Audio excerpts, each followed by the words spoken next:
What's up guys, and welcome back to my channel. My name is Priscilla. I am a Nigerian women's wear designer based in London. In this video I'm going to be showing you guys how to make a strapless bodice which has a sweet heart neckline in front. I start out by making the pattern and then I move on to test the pattern on some fabrics just to see how it sits on my body and if I like the general fit. If you'd like to see how to make the strapless bodice, make sure to keep on watching up until the end. If you aren't subscribed already, make sure to subscribe. The button is either here or here, as well as turn on the post notification bell so you'll be the very first to know. So if you'd like to see how to make this strapless bodice as well as test out the pattern, then keep on watching.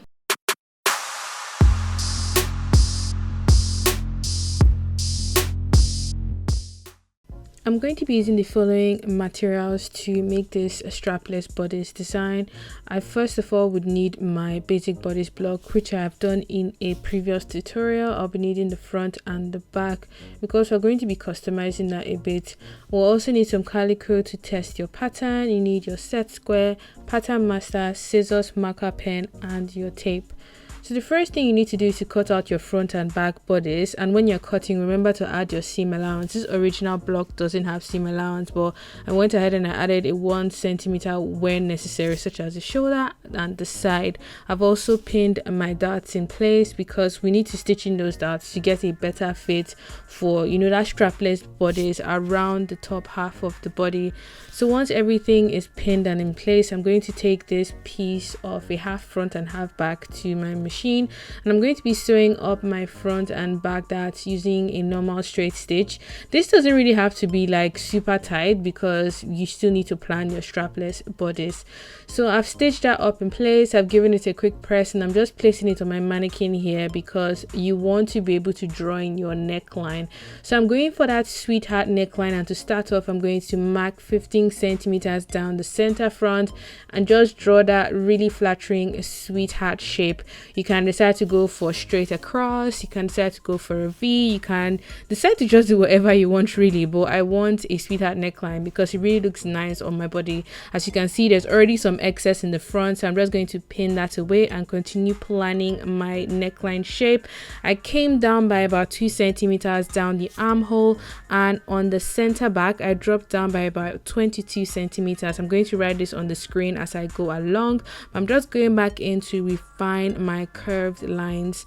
So this will take a while, so I suggest you just take your time doing this because there's nothing worse than finishing the pattern, trying on the sample and realizing you don't like the shape. So just go back as much as possible, make sure your lines are like as clear as you would like them to be, and I'm just making sure my center back is sort of straight at that edge, and then it curves into the side of the back and connects to the side which links to the front. So once you're happy with that, I like to go in again with a different color of pen so I know what line I'm working with. I'm just going in with a pink pen here and just highlighting the line that I know I want to focus on when it's time to actually cut this line off and have my strapless bodice. The next thing you need to do is to mark points that would become sort of panels. So this is that excess from the front, and I'm just connecting it to the front dart because this we're going to cut off later on, and this will be a separation point for the front.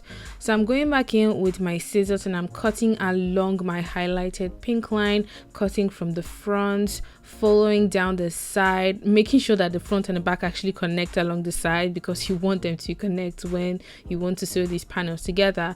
I'm cutting down all the way to the back to my center back point. Just take your time, there is no rush in life, I promise you. So once that is cut off, this is what the bodice looks like right now, but I want it a bit shorter because I plan to make a dress with this strapless bodice. So I'm just deciding on how long I want my bodice to be. I decided to have it 22 centimeters down from the top of the sweetheart sort of point where that dart is, and I'm just following that from the front all the way to the back. This line doesn't have to be super straight because you can correct it when you are making the pattern later on, but just ensure that center back point is straight there because it looks nicer when it's straight, but you can have yours pointed if you want. So once your line is decided, I'm going back in and I'm cutting along the hem of the strapless bodice. You can decide to have yours longer, you can decide to have yours even shorter, but this was a length that I thought would look really cool for a dress that had a top fitted sort of bustier. So once that is done, I'm going to take this off of the mannequin and just lay it flat to check it out.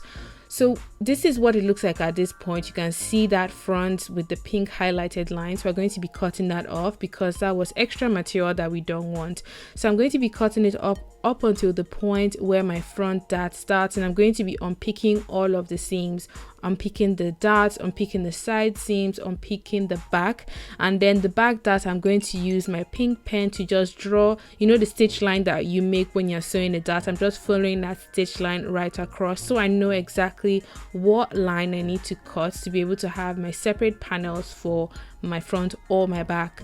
So I'm just going in here and I'm cutting along my front darts around that curve until I go back into that excess material point that we cut. I'm doing this for the piece on the left as well as for the piece on the right, so we end up having two pieces for our front.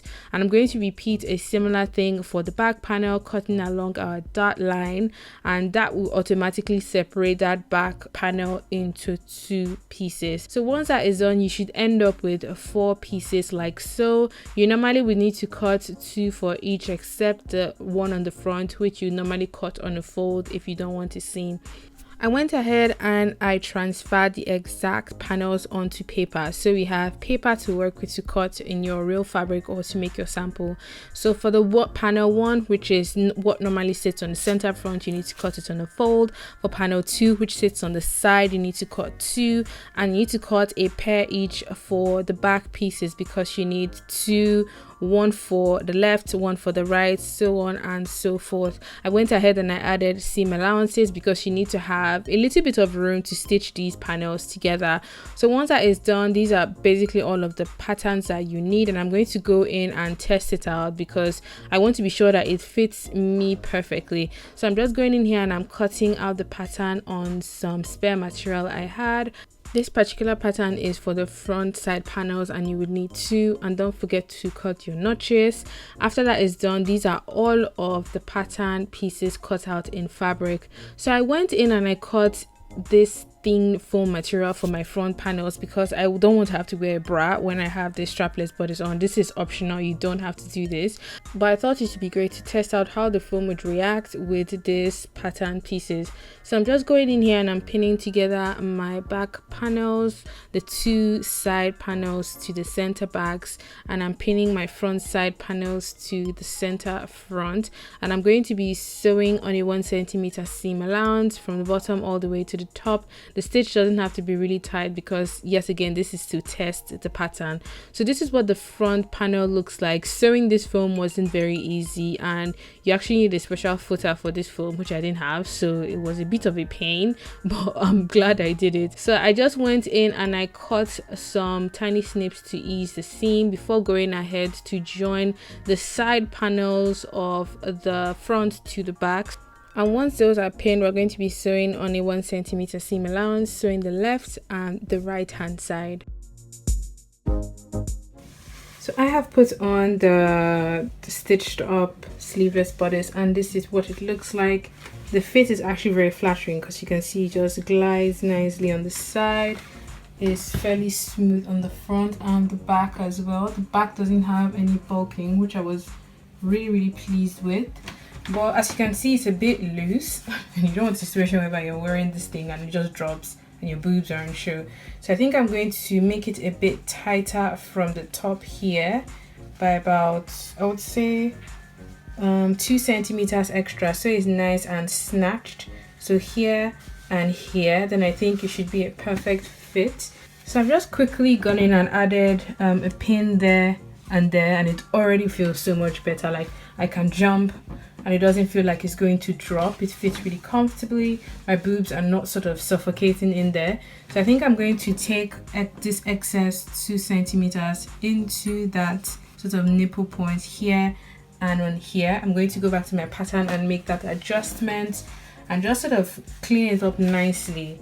I'm so happy with the outcome. I'm actually very, very happy with the outcome. Wow. She looks really, really nice. Yay! So that's the original pattern edge, and I've just gone in there to take it in by about 1 centimeter.